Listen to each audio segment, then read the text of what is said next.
Y empezamos. Comenzamos con la historia del teatro en Roma. Teatro divertimento o instrumento político. La República Romana, 510 a.C., primero, y el Imperio Romano, después, 27 a.C., generan gobiernos burocráticos y centralizados, con gran capacidad de control y poco margen para la crítica. El Estado construye grandes anfiteatros de hasta 50.000 espectadores que expresan la grandeza del imperio. Sin embargo, esos espacios no pertenecen a comediantes, sino a los gladiadores, a la matanza, a las fieras y los espectáculos revestériles. Nace así un concepto inventado por los romanos y muy caro a la política posterior: panem et circenses, pan y circo. Los escenarios teatrales populares, que eran simples tinglados improvisados, se instalan en inmediaciones de los circos, pero en ningún caso pueden competir con aquel espectáculo truculento y procaz de las batallas entre gladiadores. En Roma, todo se organiza de manera espectacular: desfiles militares, celebraciones de victorias, cortejos fúnebres, procesiones y juegos. El teatro romano es así espejo de las virtudes y los defectos del imperio.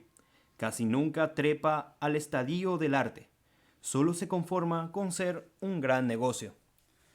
Bueno, y hablando de negocio, tenemos que hablar de una característica esencial del arte en sí que nace en Roma, que son los mecenas, que fue un invento romano. La visión del teatro como entretenimiento genera algunas expresiones dramáticas subvencionadas por el Estado y sobre todo gracias a la oportuna y generosa aparición de un funcionario rico y egocéntrico llamado Cayo Mecenas. Cayo Mecenas era un consejero del emperador Augusto. La posteridad le debe a este personaje el sustantivo mecenas, que refleja precisamente el concepto de protector de las artes. Y bueno, y sin más preámbulos, vamos a pasar a la comedia romana, o más bien a la comedia latina. La comedia latina se divide en tipos. En Roma tuvo mucho más aceptación la comedia que la tragedia, sobre todo si la tragedia que le ofrecían los dramaturgos era de tema griego, que no era representativo de la sociedad romana. Sin embargo, las comedias de los principales autores romanos, Plauto y Terencio, son fabulae, palliatae, es decir, piezas griegas de personajes griegos, de localización griega. Pero los temas eran romanos, reconocibles para el público, que se veía reflejado en ellos. Se trataba de comunicarse con el público, por tanto, éste se tenía que reconocer. Poco importaba que los personajes fueran griegos, llamados con nombres griegos. Las situaciones eran romanas, y aunque las tramas no eran suficientemente consistentes y la sorpresa del desenlace no existía, el pueblo la seguía con interés y con mucha atención. Los actores debían pronunciar perfectamente las frases, cantar correctamente los versos, si no querían oír el abucheo de unos espectadores que tenían un oído acostumbrado a la musicalidad de la lengua latina. Apareció, no obstante, otro tipo de comedias, conocida como fabulae togatae, que son el equivalente en comedia a las praetextae en tragedia. Sus temas son romanos, sus personajes son romanos, y consiguieron cierto éxito, aunque más modesto, ya que los personajes, las tramas, los escenarios eran como para andar por casa. Se llegaron a llamar fabulae tabernarie, es decir, que tenían un carácter más doméstico. Bueno, y pasamos a hablar de las características más pronunciadas de la comedia latina. Y estas serían que critica los vicios y defectos de la sociedad.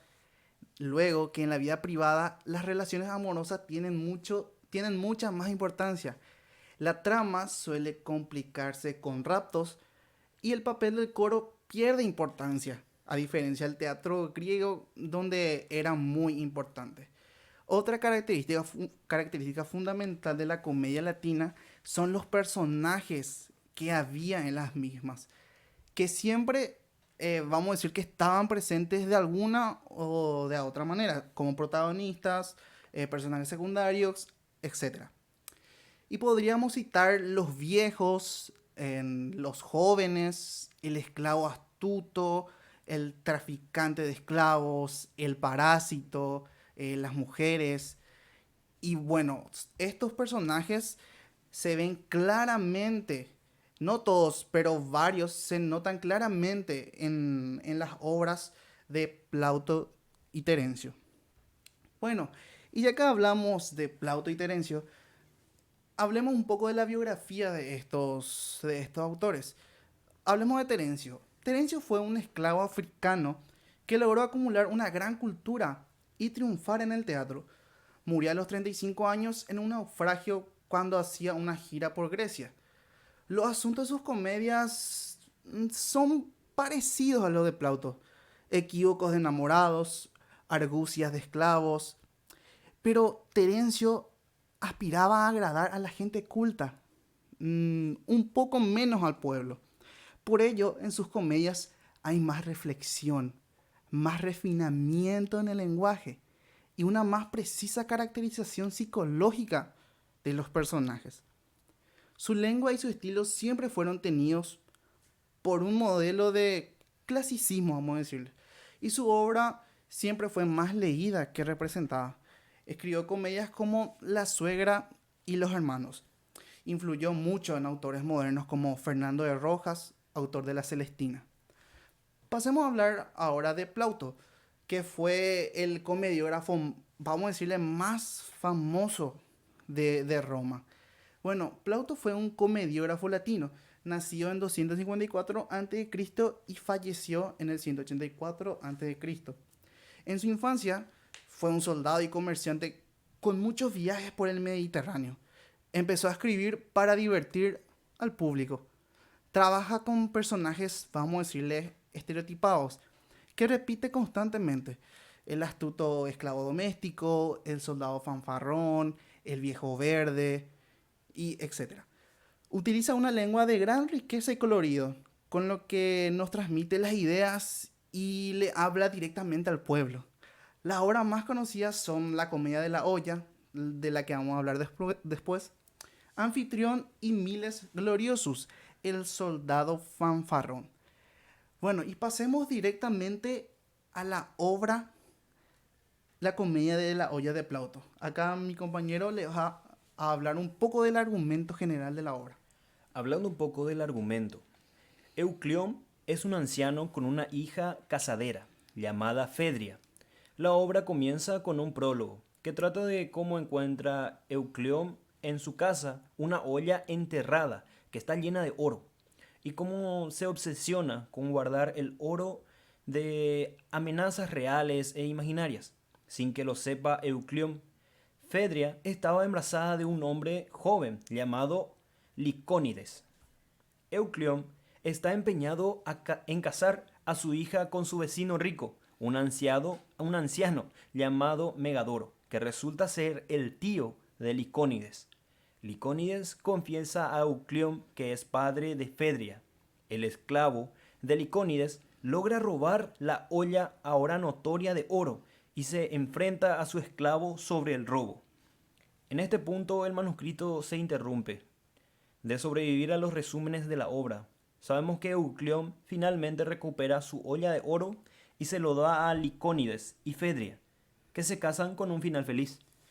Y bueno, qué lástima la verdad que la obra se interrumpe en esa parte, o sea que no está completa, ya que como lector quieres saber cómo es el desenlace de esta historia muy truculenta, muy espontánea.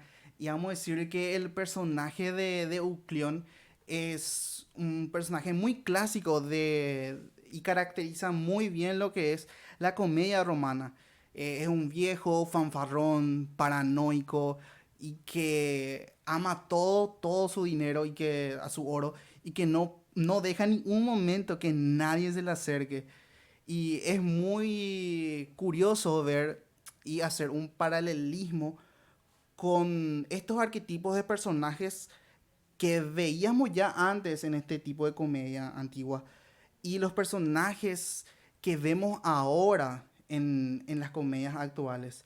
Y acá nuestro compañero Carlito, por ejemplo, que trabajó mucho en el teatro popular paraguayo, nos puede hablar un poco más sobre ese paralelismo.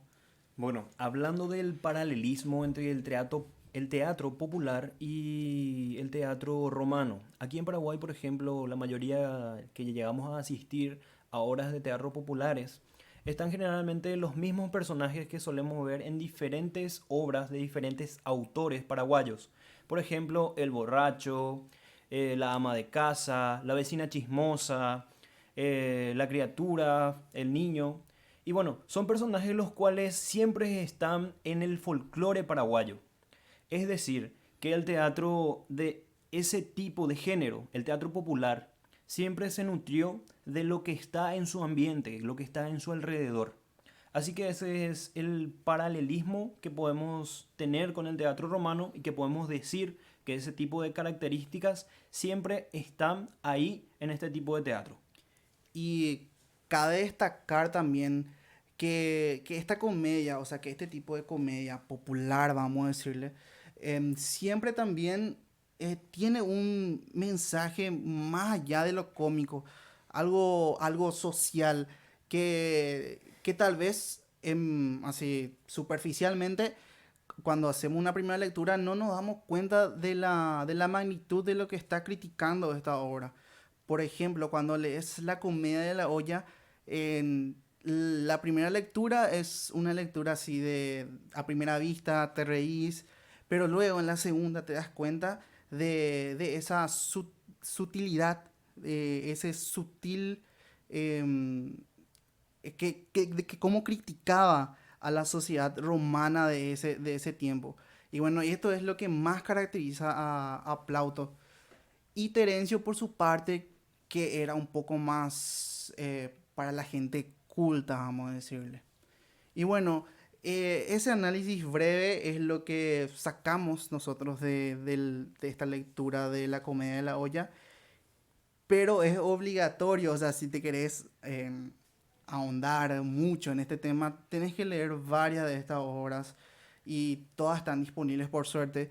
Lastimosamente esta obra no está completa, pero igual es muy interesante ver y leer estas obras y hacer un paralelismo con la comedia actual.